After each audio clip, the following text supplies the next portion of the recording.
By now, you've probably heard about these gamers in San Francisco, California, or just some general places in California who are suing Microsoft over the Activision Blizzard merger.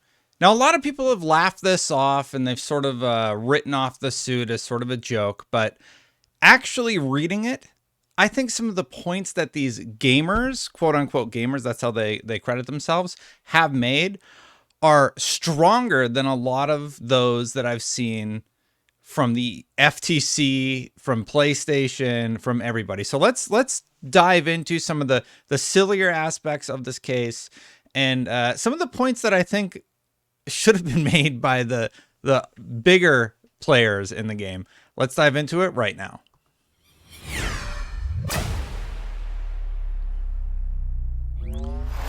Thank you so much for watching, everybody. Please hit that subscribe button, hit that bell to know when my content goes live. I greatly appreciate it, and it helps the channel grow, and liking the video and all that good stuff.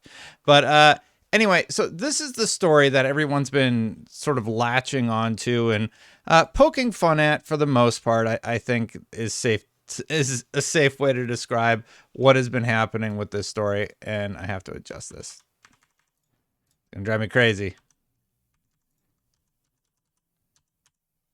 There, it's got the nice white border. the top's not cut off anymore.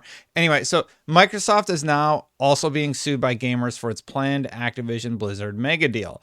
And if you scroll down, they talk about the FTC suing, and they talk about these specific quotes. Microsoft already controls one of the industry's most popular and largest video game ecosystem, the suit reads. The proposed acquisition would give Microsoft an unrivaled position in the gaming industry, leaving it with the greatest number of must-have games and iconic franchises.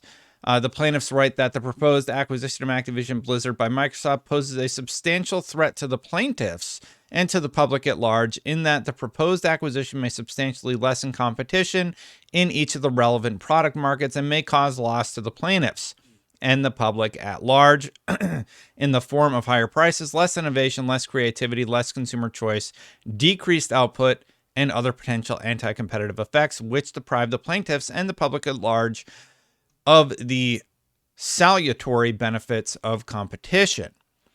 In a statement to Bloomberg Law yesterday, a Microsoft spokesperson defended the planned merger. This deal will expand competition and create more opportunities for gamers and game developers as we seek to bring more games to more people, the statement from Microsoft reads.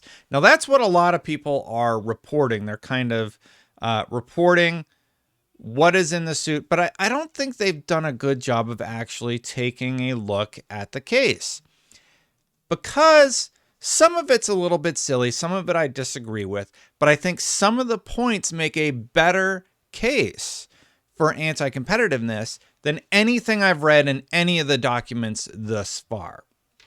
And I'd love to hear your take on it. So let's go through this document together, maybe a longer video. Let's see what happens.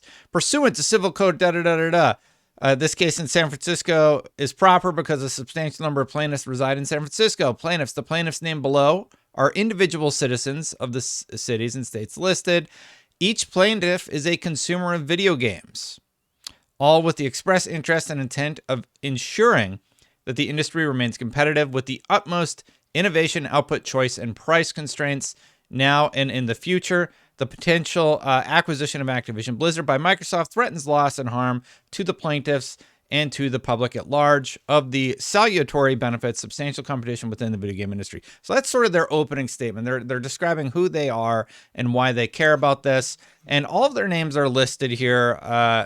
So I was trying to avoid that part in this video, but it's public because it's a public case that needs to be tried. All of their accounts are locked down on Twitter. So they knew sort of a lot of people would react strongly to this. So it seems that they came prepared for this, but let's look at their points, or at least their lawyers' points going forward. For the most recent generation of Xbox consoles, Microsoft sold 7.47 million units by July 2022, nearly the same number as its closest competitor, Sony PlayStation. Hold up a second. That's just nearly. So here's the problem with that initial statement. Sony surpasses 25 million PS5 console sales, loses 2 million subscribers on PlayStation Plus. That was in 2022. So the numbers that they're referencing are just not accurate. So like 7.47 million units versus 25 million units is a stark difference when you look at them on paper. It's weird that they would make that specific point to me. That was one that jumped out to me. Interesting. The market leader in North America for 3 quarters in a row among next-gen consoles is a quote that Satya Nadella said. That was another one that I found kind of weird because, yes, in North America, they are the market leader because one of the companies that are being referenced here are from North America, and one is not. One is from Japan. So, in fact, CEO Satya Nadella says that the US series has been the market leader for next-gen machines over the last 3 financial quarters. Basically, the pair of Xbox consoles have outsold the PlayStation 5 during that time, and this is when console sales were sort of up in the air. Published in July 2022, the Xbox had been selling very well, and in the tail end of this year, both seem to have sort of evened out in terms of sales. But when you look at the biggest manufacturers in the world, you see very quickly that number one, Sony, gaming revenue $24.9 billion, and you scroll down, Microsoft is number 2 with $16.3 billion in gaming revenue. And yeah, like Sony is definitely the top dog. I don't think anybody argues that.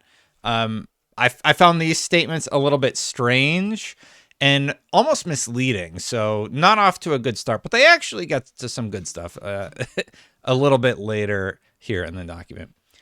Microsoft is one of the only game developers and publishers who can afford to invest the time, funding, and human resources required to develop and sustain top game franchises like Minecraft or Halo.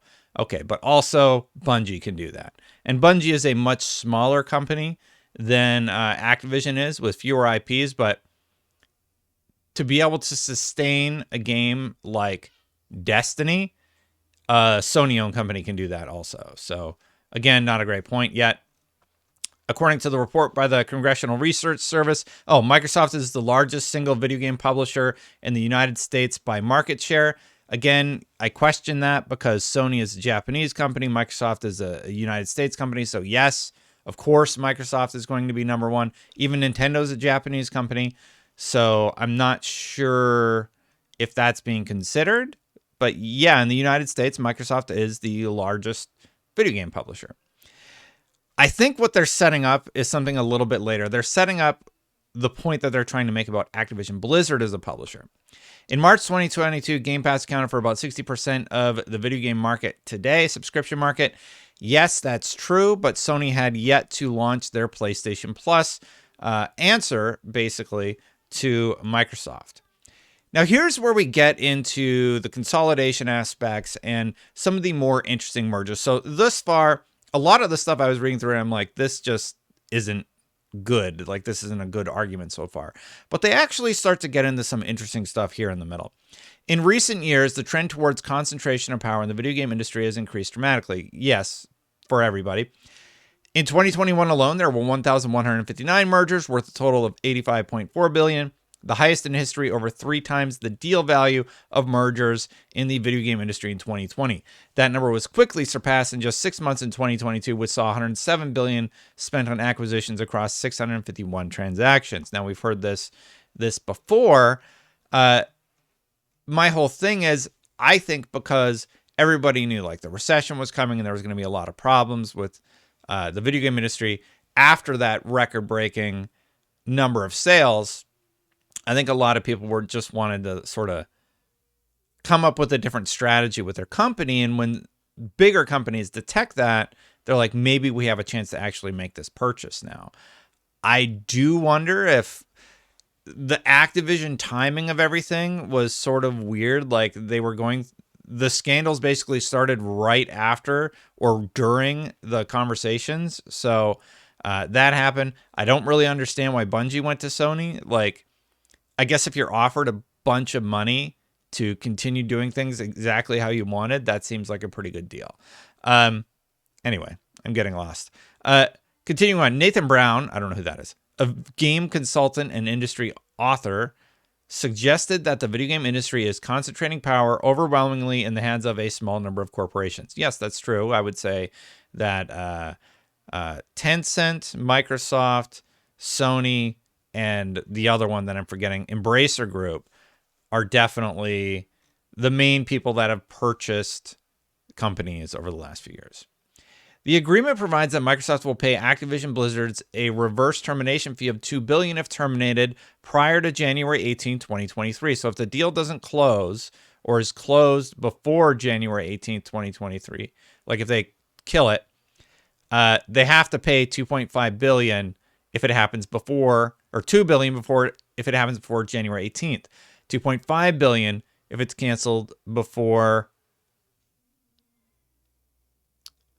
after January 18, 2023, and then $3 billion if terminated after April 18, 2023. So basically, I was wondering where that $500 million quote that Hoag Law kept talking about came from, and this is it. This is the different points during the merger where the prices increase.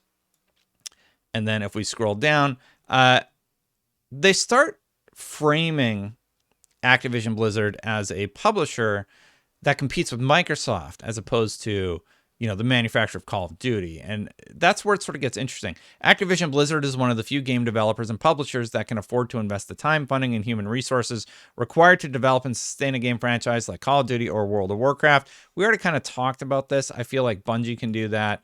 Microsoft is doing that with like The Last of Us multiplayer whenever that comes out. We know Horizon DLC is around the corner. So I don't know that that's accurate. Here's where they try and just write off Nintendo. Nintendo consoles like the Nintendo Switch are far less powerful than the Xbox and PS5. Thus, Microsoft and Sony are the only two producers of high-performance segment of consoles that include only the most technologically advanced consoles, which can run the most graphically and computationally complex games at the highest levels. Nintendo consoles and their games tend to cater to a younger and more casual gaming audience. You think Pokemon fans are casual?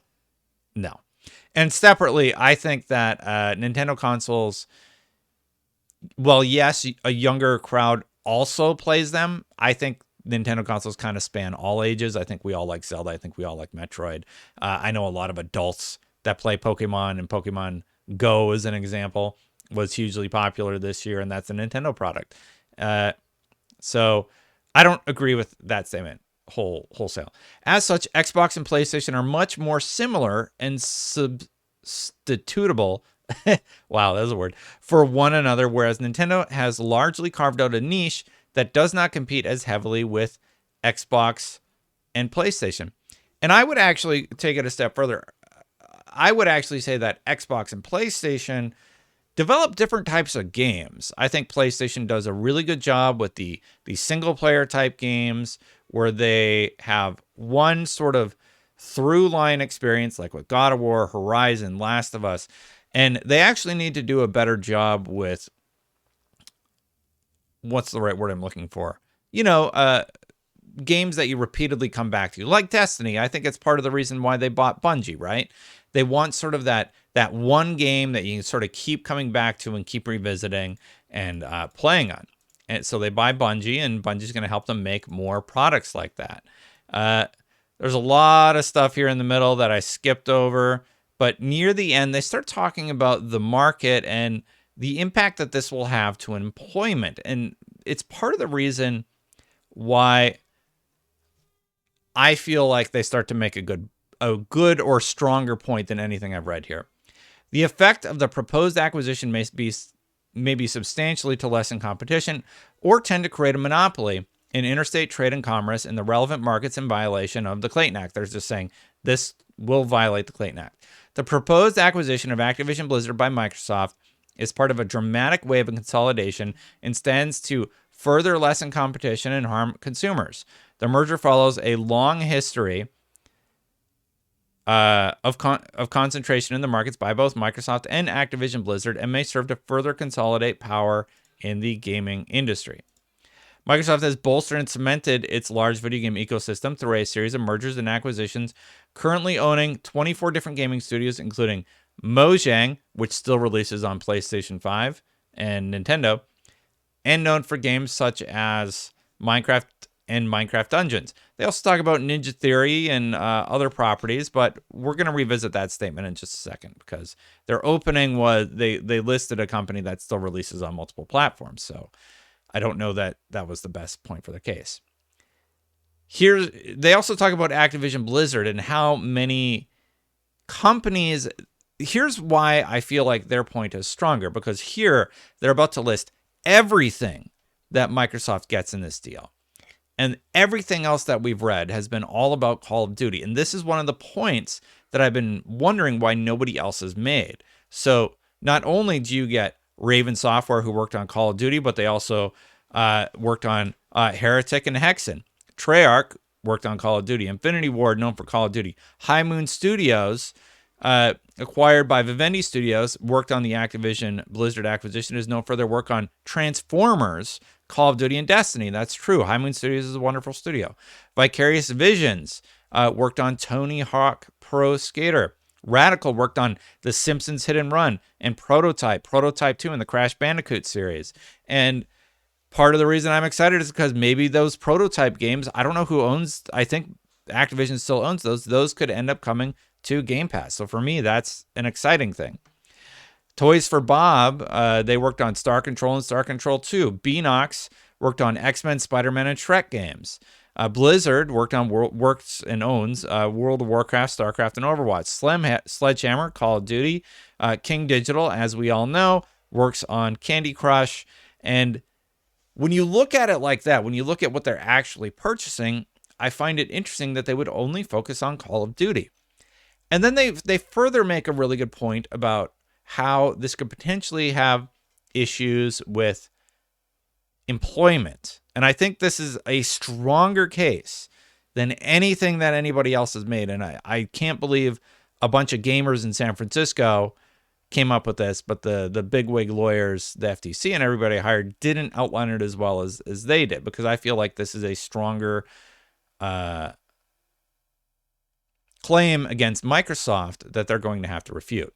The proposed acquisition of Activision Blizzard by Microsoft poses a substantial threat to the plaintiffs and may cause loss to the plaintiffs, which is sort of funny, and the public at large in the form of higher prices, less innovation, less creativity, less consumer choice, decreased output, and other potential anti-competitive effects, which deprive the plaintiffs and the public at large of the salutary benefits of competition. It may also substantially reduce competition in the labor market for video game talent. And here's where it gets interesting. Employees in the video game industry may have substantially less choice among employers, and Microsoft may have outsized market power in hiring and retaining employees in the video game field, which requires specialized talent. Now, that's difficult to prove, but I think that is a much better case than anything else I've heard. Basically, what they're saying, well, if Microsoft buys Activision, you can only work for Microsoft or Sony, as an example, I would imagine, or Nintendo in the United States. You lose that choice of potentially working for just Activision, even though Activision's embroiled in controversy, sure, and Microsoft is a really well-rated company. I think that is a well put together argument that Microsoft would have to address. This practice is particularly concerning because they're currently engulfed in lawsuits from employees and from the California Department of Fair Employment and Housing, alleging that it is engaged in widespread gender discrimination and sexual harassment. I find it weird that they say, well, you wouldn't be able to work at Activision. Also, Activision is one of the worst places to work right now, an embroiling controversy. So that one was strange to me. Like, I don't understand the point that they're trying to make. We're worried that Microsoft will acquire Activision. Also, people that want to work at Activision, it's terrible there. So that, like, this merger is going to make things worse. They don't really do a good job of making that particular point. Concentration in the market may further limit employees' negotiating power and ability to change employers for improved working environments and compensation. I think that's a good point. Yeah, Activision won't be on the market. You can't have a job interview at Microsoft and say, well, I also got an offer on the table from Activision anymore. It would have to be from Sony or somebody. The merger of Microsoft and Activision Blizzard will irreparably harm competition because Microsoft is acquiring and thereby eliminating one of only a few significant rivals of gaming content creation. The current and future competition between Microsoft and Activision will be lost. Now, do they really compete, though? That's the question, because Activision releases content on everything that'll take it, basically. But again, a better point than I've seen from anybody else. They also talk about how the labor market will be impacted. So again, continuing down that lane of saying, hey, we're a little concerned about the labor market and the impacts that it will have. And that is a better argument or a better concern than anybody else has put on the table thus far. So I'm a little surprised to read through this and say, hey, I think the merger should go through. Like, I don't have any qualms about it. I'm not worried about any of this stuff, but I think that's a better case to make in court than any of the nonsense that we've seen from anybody else. Anyway, the combination creates a positive feedback loop where the largest platforms attract the most quality content, which in turn attracts more consumers to the platform, thereby attracting more quality content. That's literally a Jim Ryan quote. That is the virtuous cycle that Jim Ryan keeps talking about. And I think it's a little funny that they basically paraphrase his statement in the document. Microsoft's already substantial gaming ecosystem creates significant network effects that reduce competition and create significant barriers to entry. No, I don't think so. I don't agree with that one. Their substantial gaming ecosystem creates significant network effects that reduce competition and create significant barriers to entry. If anything, it adds a new entry path for a lot of smaller gamers by greenlighting games like Tunic, for example, or a game like High on Life. So I think that's not a particularly strong point. If a consumer wishes to play a video game that is exclusive to a given console system, the consumer must purchase the console system on which that game is exclusively developed in order to play that game. Yeah, I mean, like, yes, that's why I have to buy a PS5 to play Spider-Man or Final Fantasy. Like, that's, again, not a good point because Sony has exclusives and so does Xbox. And if we actually lay them out, I actually brought up my old document from like a million years ago where I wrote it out. Sony, after this deal goes through, will have 121 IPs that we know of, right? Because that includes Destiny and everything. Microsoft will own 119 after the deal.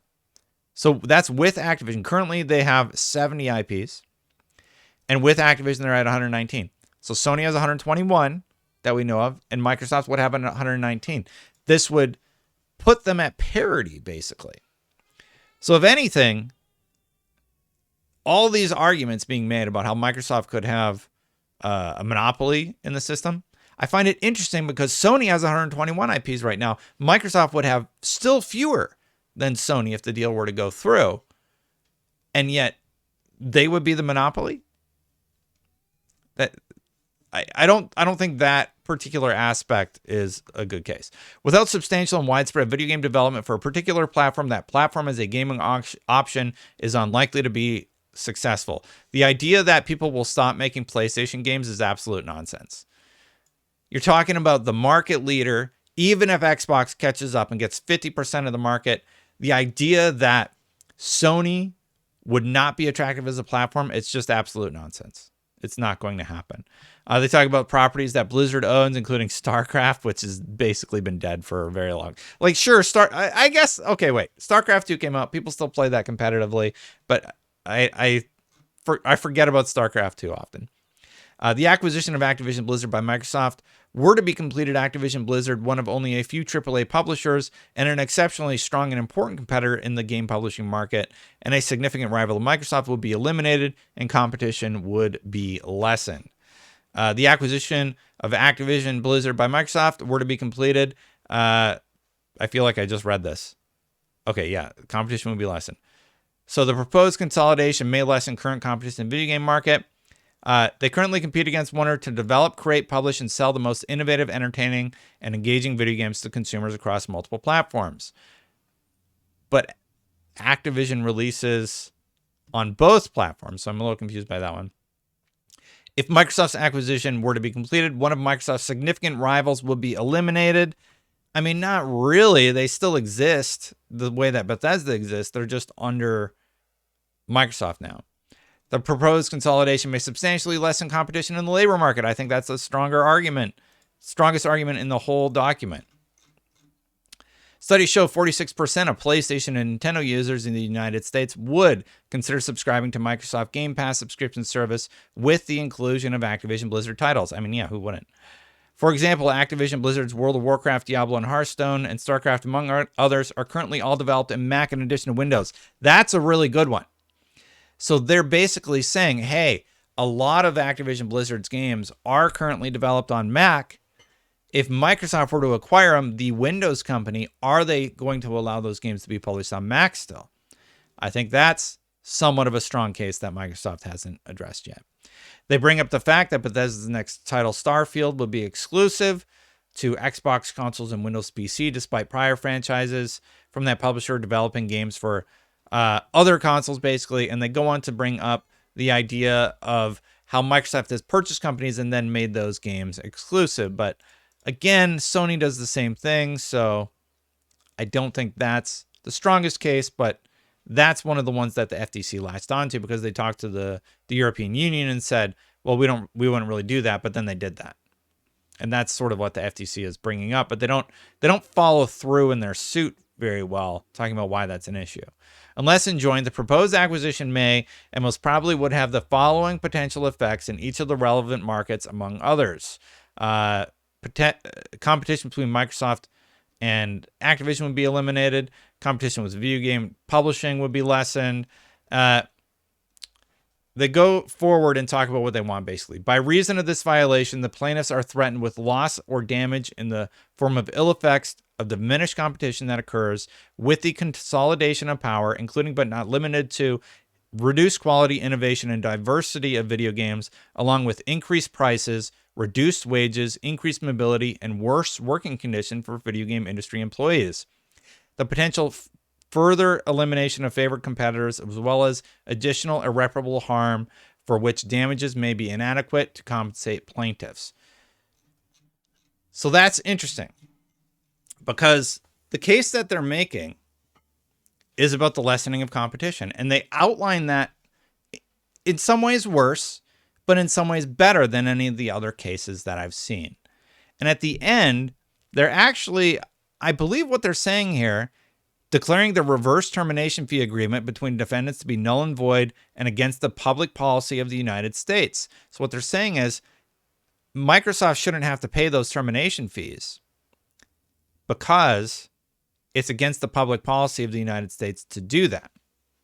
So they're actually saying we just want the deal done and we don't want Microsoft to pay any additional money for the termination fee. They want the $2.5 billion or $3 billion taken out of the agreement. So that's the actual case. And oh man, I didn't mean to make this video 28 minutes long. I might have to break it apart. I apologize. I know you probably don't like it when I do that, but yeah, YouTube really likes it when I do like 15-minute long videos. And if I go longer than that, you lose retention and all this stuff happens. So thank you for watching though. That's my take on it. I think they make some good points. I do think it's a little bit of a silly California suit. We've seen these in the past. We'll see what happens with this one, but it was definitely an interesting topic that a lot of people laughed at. And I'm like, well, let's actually read their points and see if there's anything in there that is notable. And I think they do a really good job of outlining the labor concerns as opposed to how the FTC, Sony, or the EU or UK have done so. I think they've done a poor job of that. So that's the long and the short of it. Thank you so much for watching. Hit that subscribe button, hit that bell, everybody, to know when my content goes live. I greatly appreciate it. I'm just going to post it as is. It's like the holiday time. It's been harder for me to make the videos on time. I just want to have some time off, but I also want to keep the momentum going that we've had. So thank you so much for watching. If you would like to become a member, hit that membership button right down there. Thank you so much to all the members who support the channel. I'm going to get out of here, and I'll see you for the next one. Bye for now, everybody.